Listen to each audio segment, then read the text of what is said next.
Hello, everybody. Wow, it's been a sprint. Yes, we are on the last day of the Career Accelerator workshop.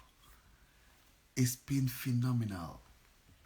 The cohorts have been impacted with knowledge, frameworks that will help them to skill up even in their career. Like I told you yesterday about the one of the cohort who has already found employment.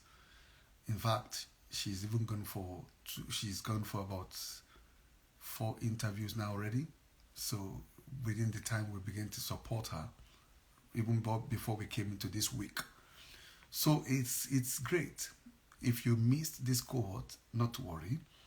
We'll start the second batch, the second cohort soon. Get ready. You are going to scale up.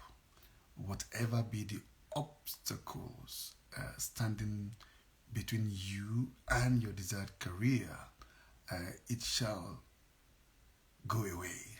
You will scale over that obstacle. So get ready for the next cohort. Once you see the advert, you can just go for it. And I'm sure that you will definitely get your desired job. So see you then. So that we are going into our last day of the Career Accelerator workshop. Bye.